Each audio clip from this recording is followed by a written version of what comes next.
Hello, good evening, welcome to UPfront. Tonight, the fate of Alan John Kojo Kyerematen as he withdraws from perhaps the most important race to determine who leads the MPP into the next election.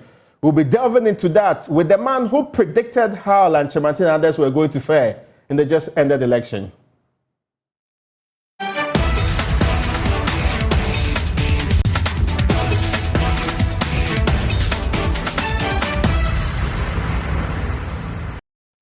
Not long ago, he was predicted as the man tipped to be the next president of this republic, and of course, the flag bearer of the New Patriotic Party first. That prediction was because way back in 2007, he had always been a leading one, and the one who was number 2 to President Nana Addo Dankwa Akufo-Addo. But it appears things are changing now. The man just dropped out of the race that will determine who becomes the MPP's flag bearer. We will be delving into why he did so. What are the repercussions of such a decision? And the questions he's been raising within the party, are they truly legitimate? Of course, we've heard from Boakye Jarko. We also heard from some other people who have raised concerns about what's happening within the New Patriotic Party. The Elections Committee has today been also speaking about this matter. They have a committee that's already working on this. The party has admitted Alan Kyerematen is no longer running and is investigating the matters that he had raised. Tonight also, a former chief of staff will be my guest. The conversation will hang around what is the fate of the MPP. Alan has raised a very critical question. How did the MPP get to the point that violence and other issues are plaguing this party as we speak? But first, let's go and be joined by an excellent man of extraordinary political competence and journalism. Ben Ephson is the man who told everybody in this country that Alan Kyerematen will come in third in this particular race. Uncle Ben, you're welcome to UPfront. I hope you are doing well this evening. Thank you very much, and good evening to our viewers. Yes, I'm good. Now, the first question is because you got it right. It's undisputed. You, I don't know how you did it, but by some work, decided or told the people in this republic that Alan will come in number 3. You gave it the order, and it was properly rank ordered in the survey you had actually put out there. Now, let's understand this. Was it so obvious from the beginning that this was going to be the outturn?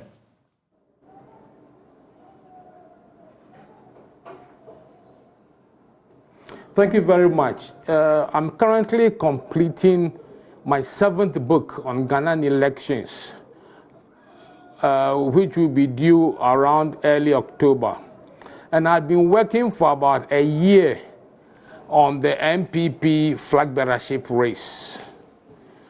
I hadn't done work for the super delegates because the super delegates only kicked in when there were more than 5 aspirants. And moving towards the November 4th, the work I had been doing, I started last year around March. And by last year, March, I knew Kyerematen would be competing. And precisely on June 22nd, 2022, I said that Kyerematen could push Alan Kyerematen to 3rd place. And by 4 months ago, I was firm in my mind that the top 3 would be Bawumia, Kyerematen, and Alan Kyerematen. One of the main reasons that I found out, and if Alan had contested November 4th, the gap would have been wider. You see, Alan Kyerematen peaked 15 years ago as Alan Cash, that was the nickname, when he contested Akufo-Addo.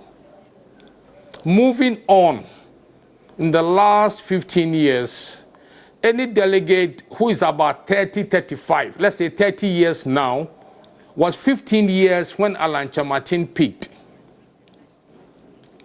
Mind you, Kyerematen has been a member of parliament. This is his 23rd year as a member of parliament. And he's been going around most of the congresses, seeing to them. Yes, Bawumia is not a member of parliament, but you can see that Bawumia had virtually been behaving like a member of parliament over the last 6 years. going to funerals, weddings, and so on. So getting into this, I was in no doubt that that will be the order. Now, that sounds very interesting. I mean, this is prudent analysis you just put together. I wanted to be clear whether your conclusion that Alan will come in number 3 was based on a poll or a study or some form of scientific review you had done across the country.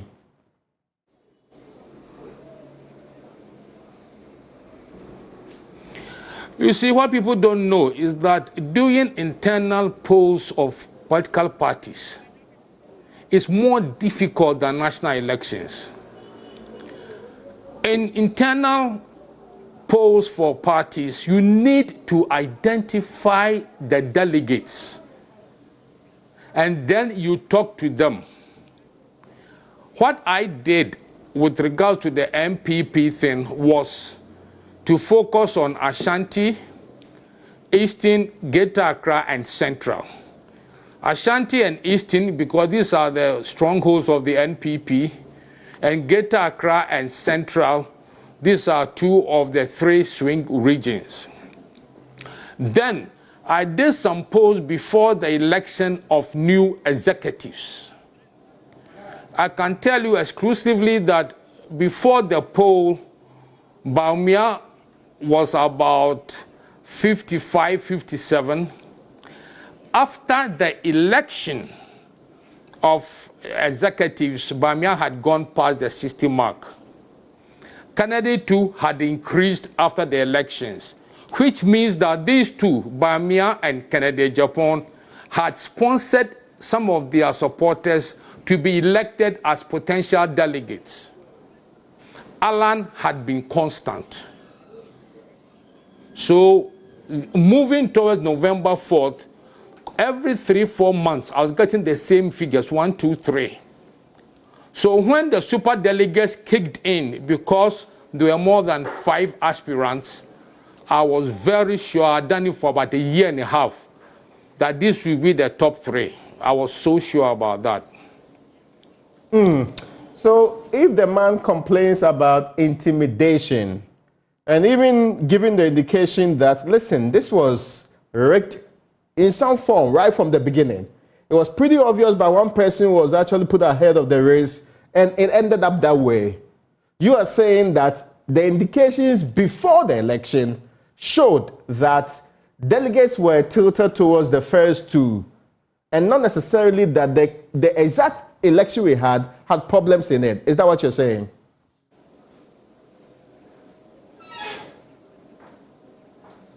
Yes, you see, Alan had complained about the unfortunate incidents involving some of his coordinators and people being attacked. The party had decided they were going to look into it. Kennedy Japan had also complained loudly about his people being attacked and so on. There were multiple. So, for example, Kennedy, they've had, I think the MPP has had to postpone the balloting because Kennedy Japan is waiting for a verdict on the outburst and so on.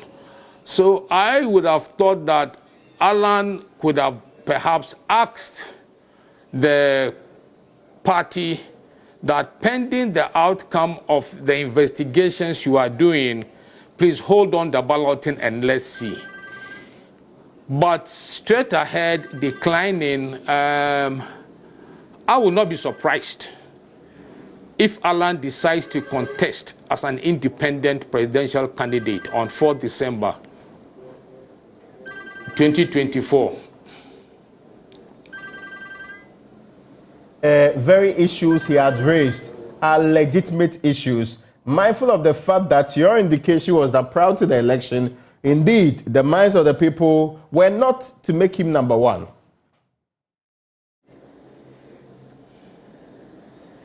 Yes. Yes, clearly. The other point, though, is you bringing in the element of going independent. People had actually started talking about the options on the table. You said you preferred he should have waited for the party to get to the bottom of the issues that have been raised by himself, Ken and Co. in the race in this particular end. After the last election, the main issue that people are bringing up, and let me even start from the front page of the Daily Dispatch today. It says, history repeats itself after 15 years. Kyerematen quits NPP again and drops out of November 4 elections. But this is not exactly factual, isn't it? He's not quitting the party. He's basically withdrawing from an election he feels may be shambolic.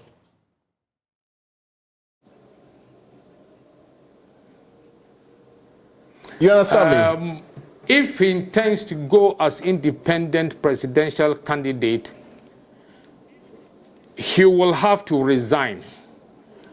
And I can't tell you who or those I heard from, but I'll be very surprised if Alan will not contest. If Alan will not contest the MPP primaries, yes, he won't contest, but if you ask me to put my head on, I'm 70% sure that he will be on the ballot, but as an independent presidential candidate. And you have to resign first from the party. So maybe it has been delayed because from the original plan that I had, it was to be for him not to contest for about a week or so that there will be a bit of flux, then he will make his move. So and the whole of today, I've been waiting for a response from his campaign team that he has not resigned from the party so that we can do a correction that he hasn't actually resigned. But as I'm speaking to you now, I haven't had any reaction from his team that he has not resigned. But maybe he may resign later or he'll resign later, but I haven't had communication that he has not resigned from the party. We know that he has not resigned as of today because the only communication we understand he has sent to the party is on withdrawing from the November 4 elections. That's pretty clear, isn't it?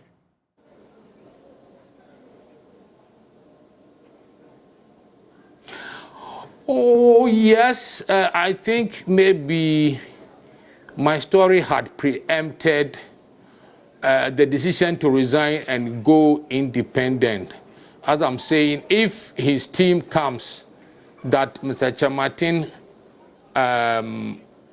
is not contesting November 4th and that he has not resigned, I will do the retraction. But as I speak to you now, I haven't had any communication from Alan Kyerematen's team, and I have good rapport with some of the team members. I want to be, of course. Maybe my story upset their plan or whatever they wanted to do. But if I receive a communication that as I speak to you, he has not resigned yet, I will do the appropriate retraction tomorrow. Now, I want to be clear in my mind. Was it that you were expecting him to resign, or you are hoping that he will resign in the future? That's the clarity I'm asking for.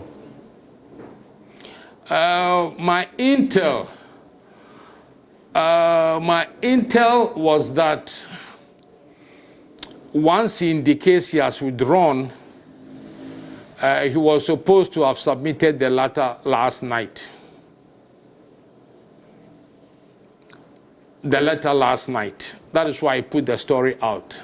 Now, maybe there was a delay, but I was sure he was going to do it last night. He hasn't done it. And from morning till now, we've got about 15 hours.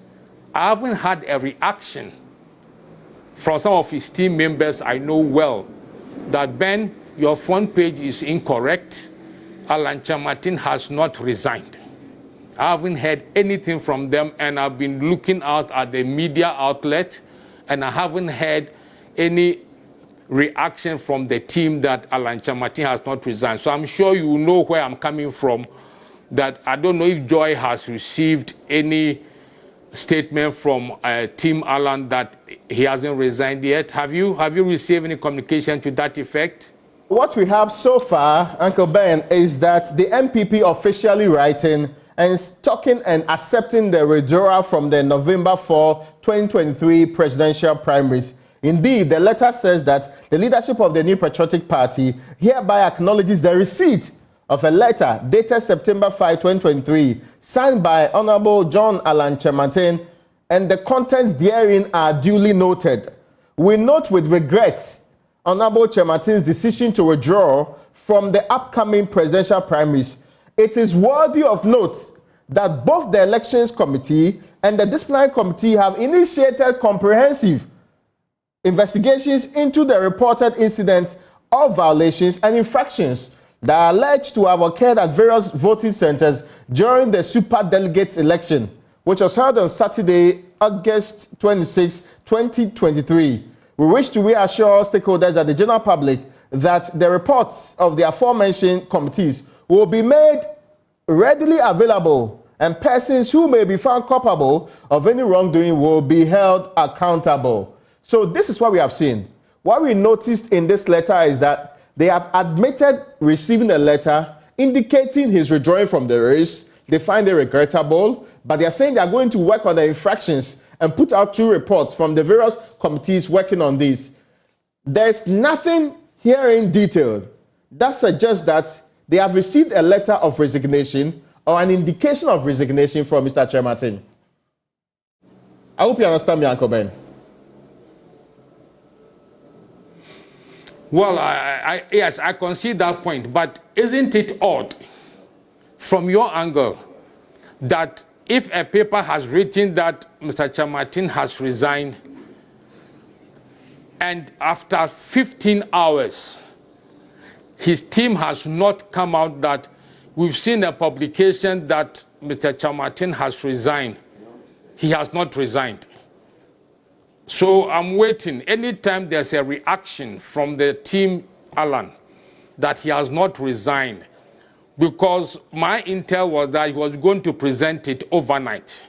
That's why I did that story. But if he has not, and the whole of today, they've had the opportunity to deny that he has resigned or he will be resigning, I'm sure you would appreciate where I'm coming from.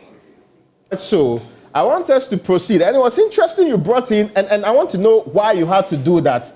On your front page this morning, you brought in a daily graphic reportage from far back as April 18, 2008, where it actually had as headline, Alan quits the NPP. I mean, perhaps for background reasons, but can you give us an understanding of why this was important, mindful of the context within which you're operating?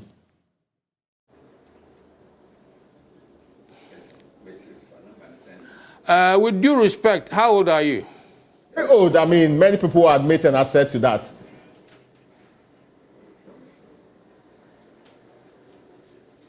No, you see why I brought in the front page Yes. of 18th April. Yeah, 15 years ago. I brought the front page of 18th April 2008. If you are 35 years, at that time you were about 20. If you are 30 years, at that time you will be 15 years. Yeah. Even if you were 20 years at that time and you are not interested in politics, you will not see what I'm talking about. So scanning the front page of April 18, 2008 daily graphic, which says Alan Kyerematen resigns from MPP. That was a history repeats itself. So the scanning was the proof that 15 years ago, this is about what happened. So that is why the scanned front page is there. I get your point. Now, let me explore the options on the table for Mr. Kyerematen. You are absolutely sure there's a possibility of resignation. Are there other options that are being considered by the team or were being considered? And what options were on the table until, in your mind or to your understanding, this settlement on the resignation may or might have happened? What other things were being considered?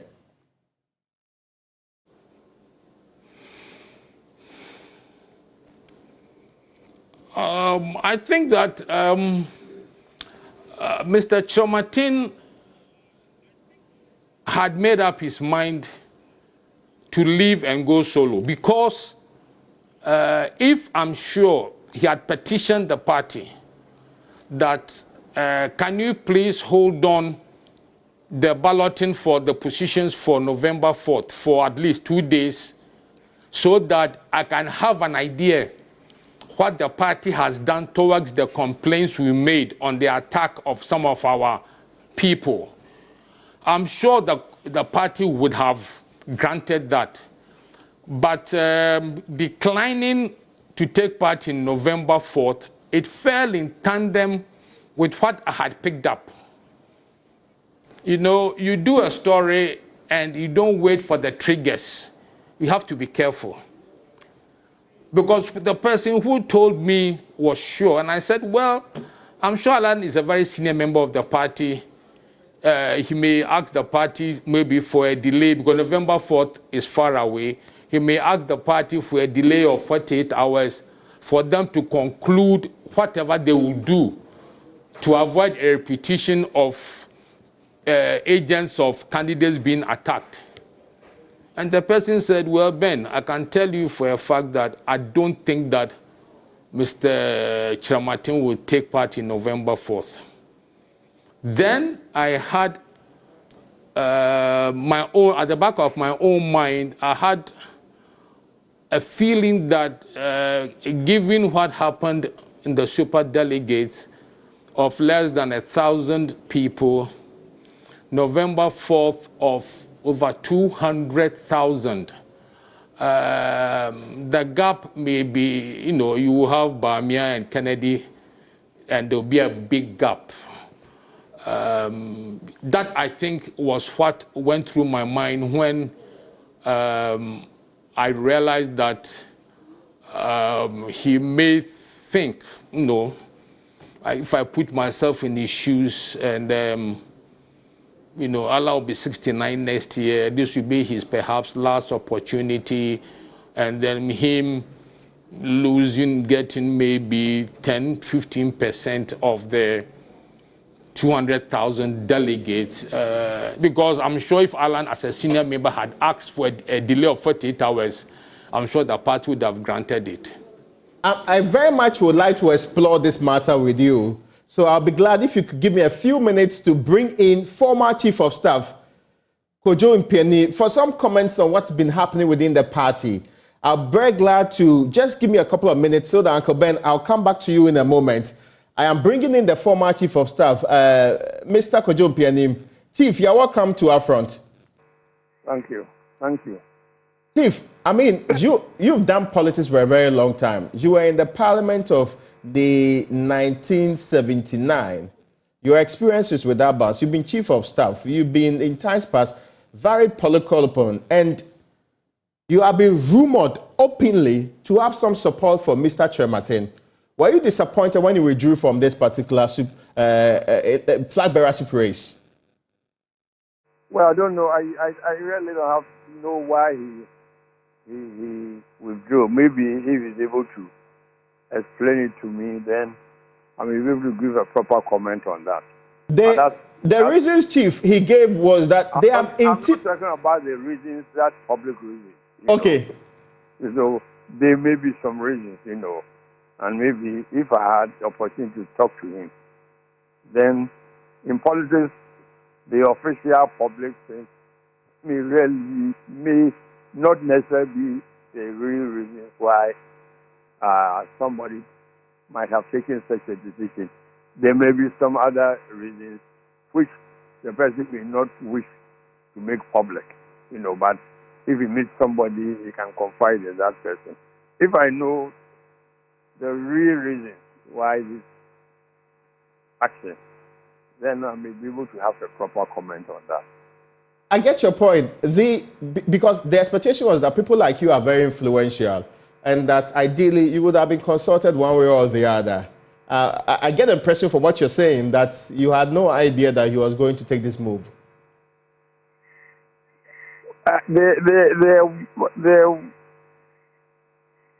some of the people closest to him were gave me this information of this possibility, and he arranged to meet with me on a couple of times. Unfortunately, we were not able to meet.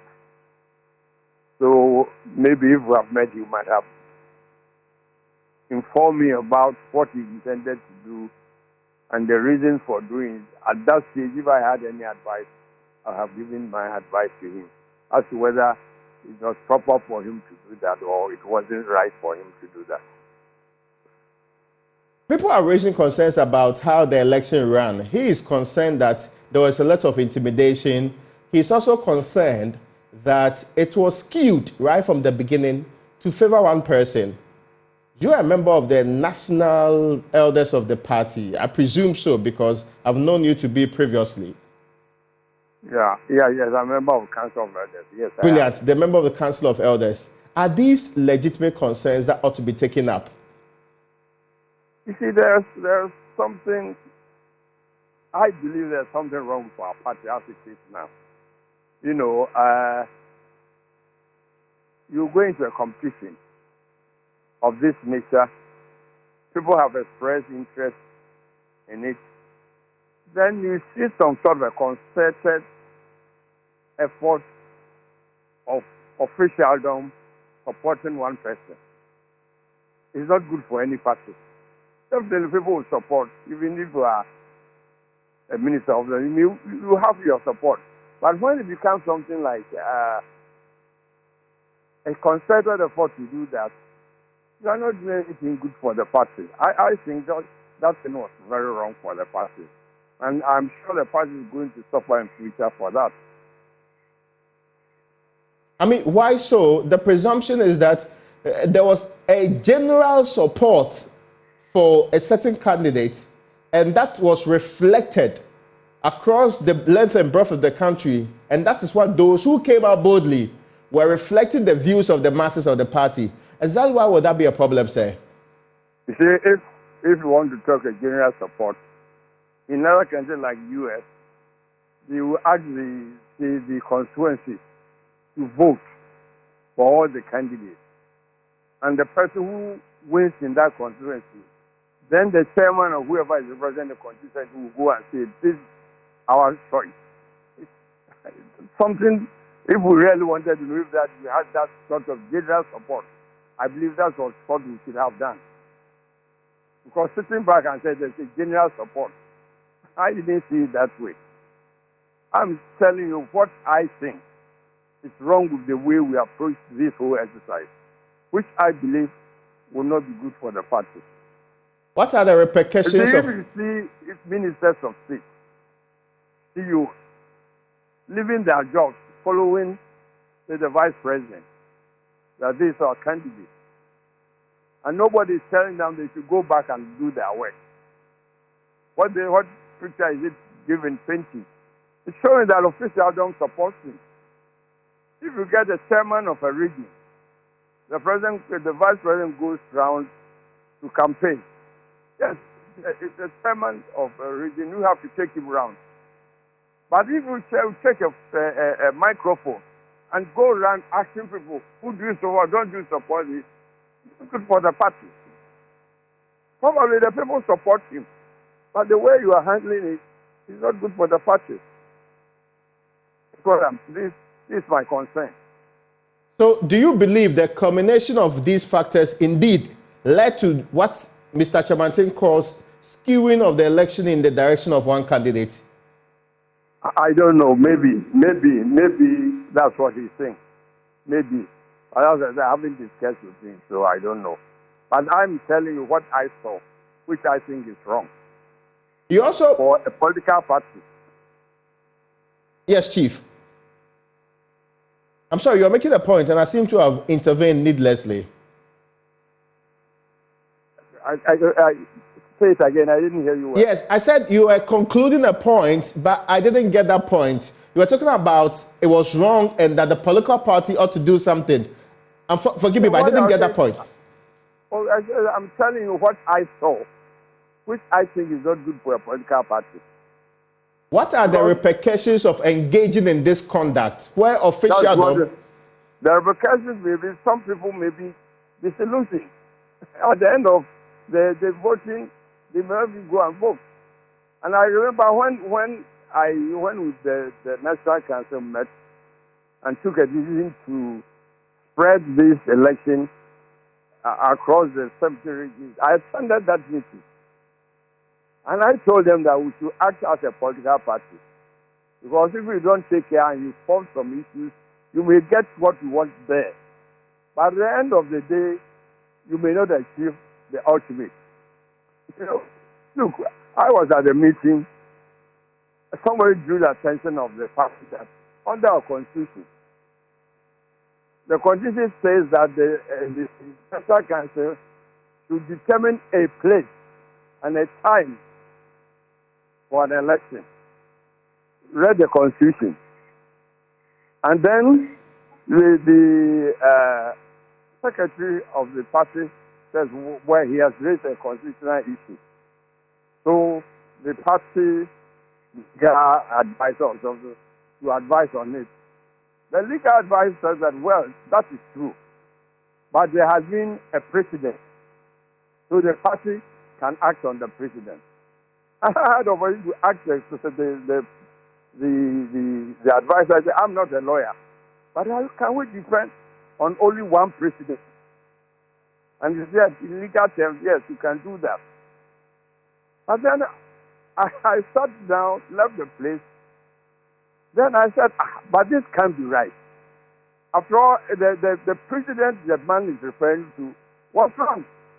So somebody is drawing attention to the fact that we did the wrong thing and we do what is right. And then we are being told that the president we should follow.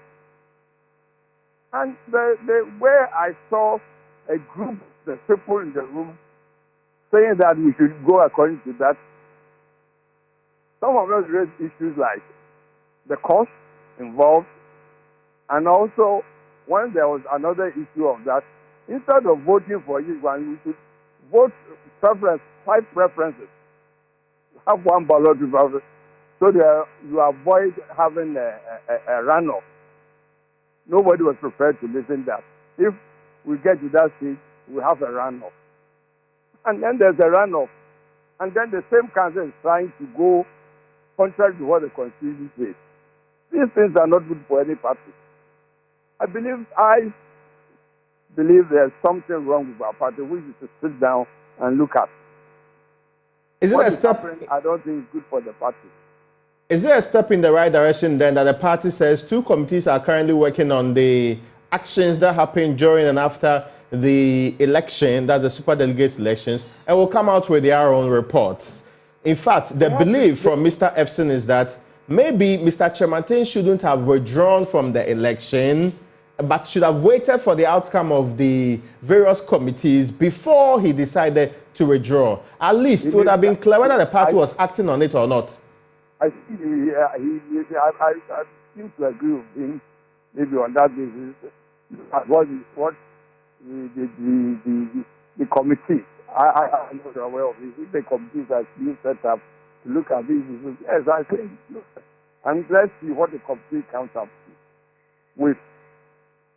If the committees come out with decisions or reports which are reasonable, then look at it. Maybe you base your decision on what the committees do. I may agree with you on that. Now, there are those who are also proposing or even indicating that Mr. Kyerematen may go independent.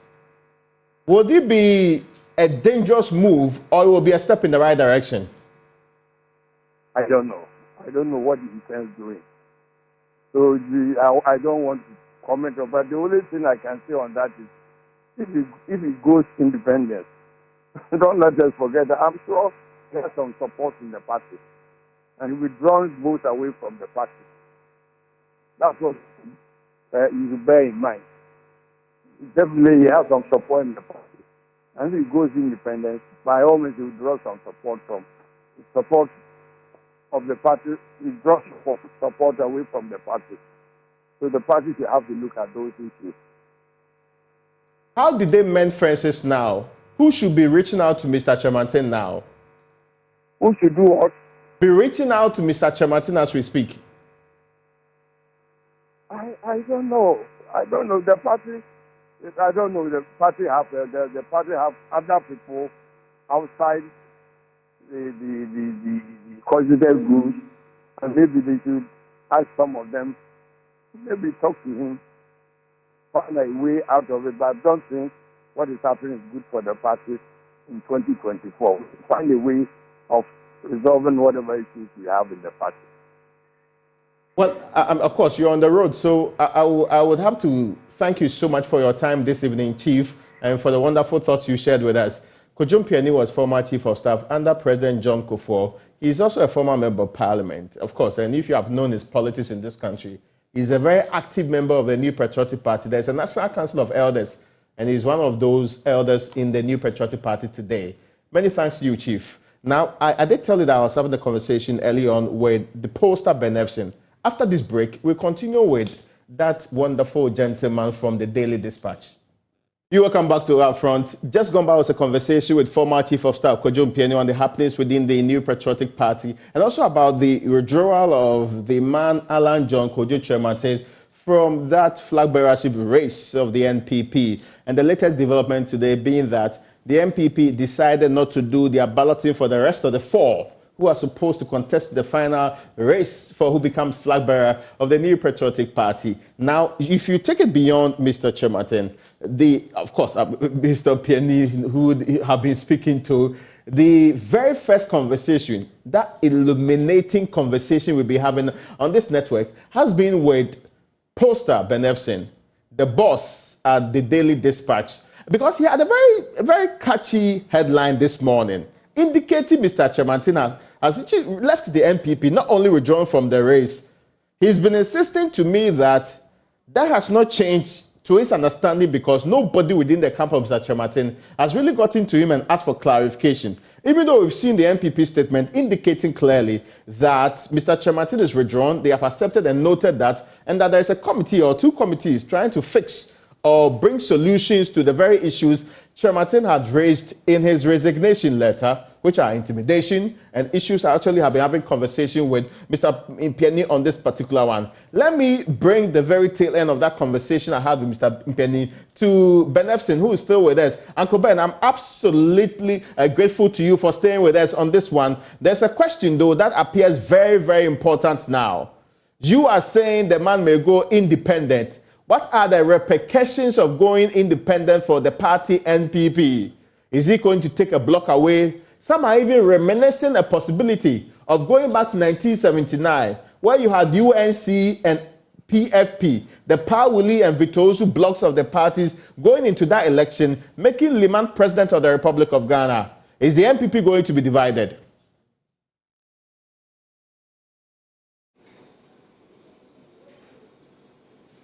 Well, let me give you a bit of a background to those of your younger viewers who may not know who Mr. Mpiani is. My brigadier, Mr. Mpiani, is a leading member of the Team Alan. Mr. Mpiani was the Chief of Staff during Kufuor's time, 2007-2008. And Alan, at that time, was referred to as the establishment candidate, just as some people are referring to Vice President Bawumia as the establishment candidate. Now, the fact that you are the establishment candidate does not make you a winner. Alan was the establishment candidate, but Nana Akufo-Addo beat him. So the fact that perhaps Bawumia is the establishment candidate does not imply that Bawumia will win. That is not the implication. Two, if what is happening that maybe if Dr. Vice President Bawumia is going to a place, the ministers, regional ministers, executives will follow him. The super delegates will reflect the votes. Somebody will follow you. When the person is voting, my brother, you will not know how the person is going to vote. So I want to put that in context, that what we are seeing now is not new. 15 years ago, that was what also played out. Now, moving direct to the question you asked, I think that it's too early, but if Mr. Kyerematen contests as independent, two things are likely to come up. If the party makes overtures, there's a postponement of the balloting. If the party makes overtures to Mr. Kyerematen and his team, the party puts in place mechanisms that to many reasonable people will prevent what occurred during the superdelegates election. And Mr. Kyerematen comes back, the NPP will go 2024 with a united front. If the party makes overtures and Mr. Kyerematen still insists he's not going to contest and decides to go as an independent presidential candidate 14 months to elections, those who like Mr. Kyerematen will take a decision whether the NPP party has done enough to let Mr. Kyerematen come back.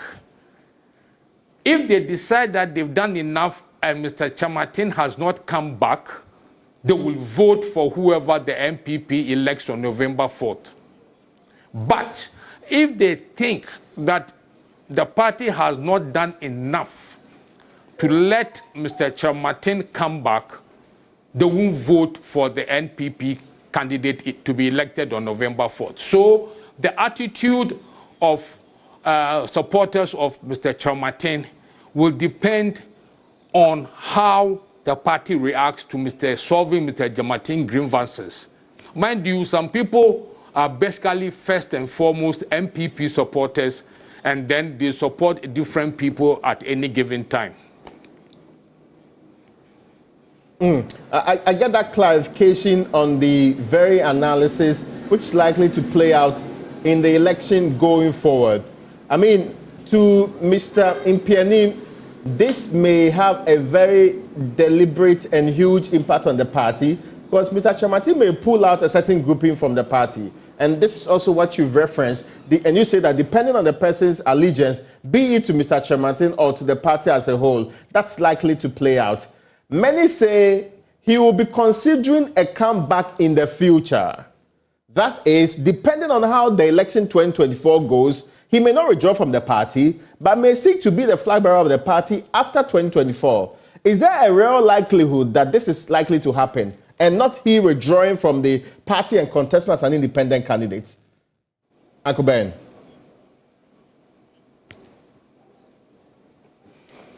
Mr. Kyerematen will be 69 years next year. The next opportunity he will have will be getting, that is 2027. That is when the party, whether they win or not, will start the processes. So Alan, at about 72 years, will be trying to make a comeback as the candidate. So it will depend on a lot of things, whether at 72. My new book has very interesting analysis of how people perceive a certain age that people will contest. But I'm hoping that for the sake of democracy and things, I mean, we have two strong parties, and that makes good for our democracy because you mess up, you are going out. And my analysis of the 2020 elections is that at least 30% of Ghanaian voters are swing. It is only a swing voter who will go into voting day time, vote for the candidate, parliamentary candidate of the opposition party, and vote for the presidential candidate of the ruling party. So with about 30% swing voters, you joke with your political future if you mess with them. I see. Now, I mean, there's a question, though. I know they will still be going to this election in November 4. Between Dr. Bawumia and the second candidate in the election, is there likely to be an upset? from your readings, from your extraordinary competence in election prediction and posting, do you really think they're likely to be an upset, or the winning waves are likely to carry on?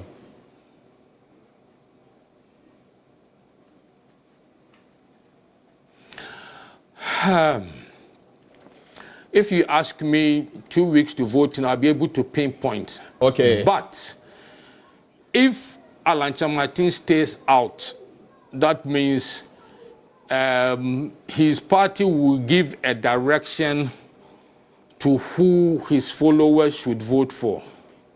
If Mr. Kyerematen does not go as an independent presidential candidate, it is likely he may support one of the 4 candidates. But definitely not Vice President Bawumia, which is an interesting coincidence because 15 years ago, Alan was in that privileged position. So if Alan does not contest as an independent presidential candidate in 2024, he may still decide to support somebody within the MPP, because 2024 elections, he may have to file around middle of 2024. So he can still decide that his supporters that he's left behind, they should vote for any of the 3 other candidates apart from Dr. Bawumia. So he can still have an influence on the outcome. Concerning, there are some people whose first choice will be, let's say, Alan. Their second choice may be Bawumia, not necessarily Kelede Japan. Okay. Some people, their first choice will be Alan. Their second choice may be Kennedy, or their second choice may be Afia Koto. So yes, they will have a little bit of influence, but maybe 2 weeks to time, I'll be able to give an idea whether they will be heading for a runoff or to be a first-round victory for one person.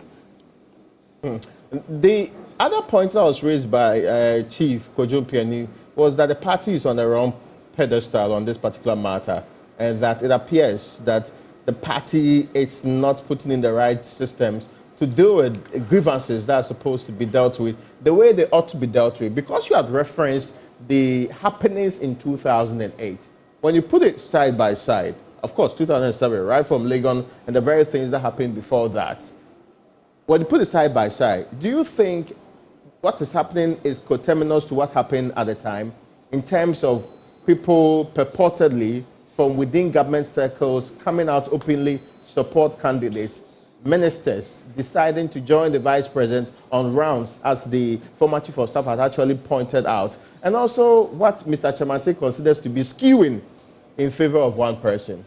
Do you think the same things were happening previously, and so there wouldn't be so much legitimacy to talk about them now?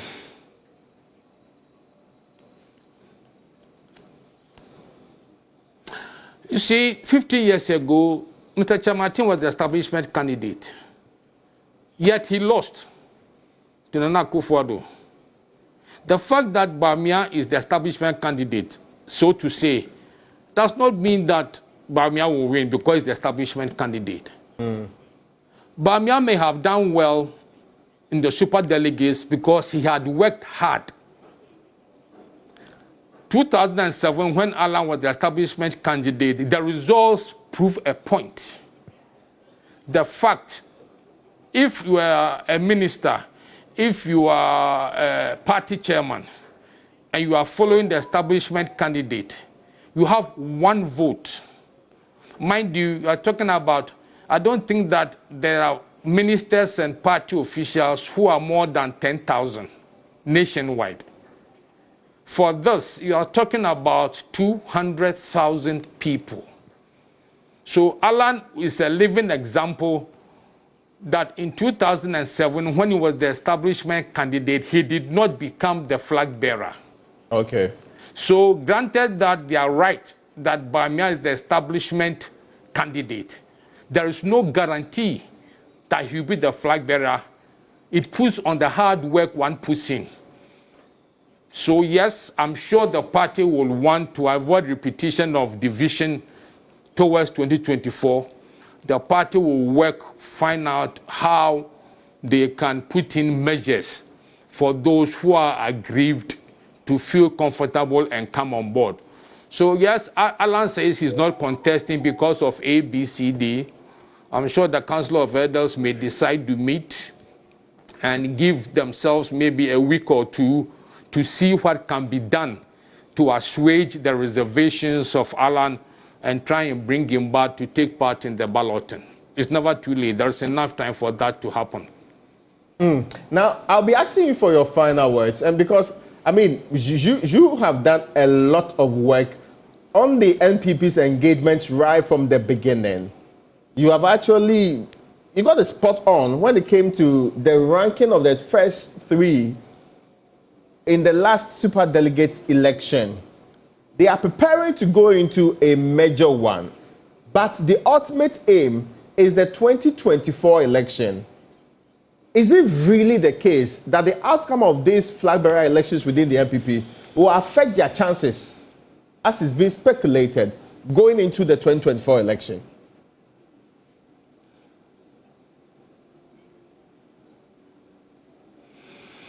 "14 months to voting is a very long time. I get you. The NDC, they've elected their presidential candidate, former President John Mahama, who he picks as his running mate will have an impact on his chances in 2024. For the NPP, if Dr. Bawumia wins, he will have no choice but to pick his running mate from the Ashanti region. Who he picks and how the party campaigns will determine their fate in December 7th, 2024.